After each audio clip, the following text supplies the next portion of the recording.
We have many positives about our high school here in Marshall. Our building is now in its 12th year and has served the needs of our district very well. Our building is used beginning as early as 7 a.m. and many nights activities conclude around 10 p.m. So it's not just our high school students who are using the building, but also all of our citizens of Marshall, whether it be activities in our fine arts area and the Schwann's Performing Arts Center, as well as our gymnasium areas where there's constantly young families and students who are using those large recreational spaces as well. We're seeing an increase in the percentage of students passing their classes. We're doing grade checks every 3 weeks, which indicate that they are progressing toward passing their classes each semester and hopefully then working towards graduation. We have time dedicated for our students each day during the lunch time where they can go and meet with those teachers and get additional help and additional instruction.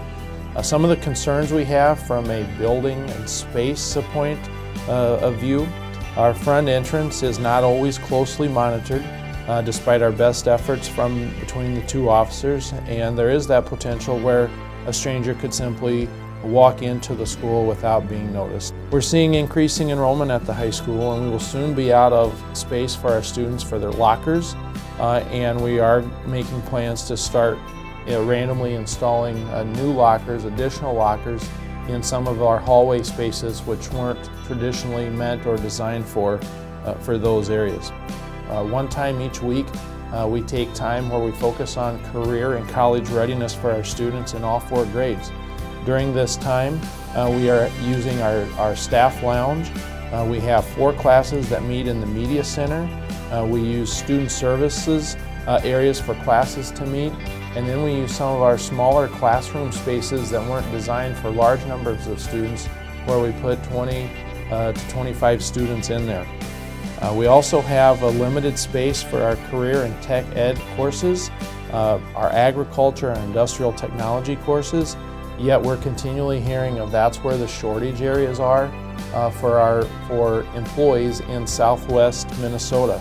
We have a shortage of science labs and science rooms to accommodate our growing population.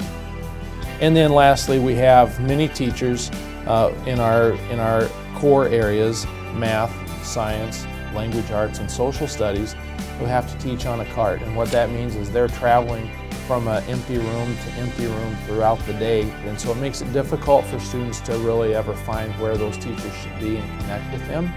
The voting takes place on April 18th at the Marshall Armory.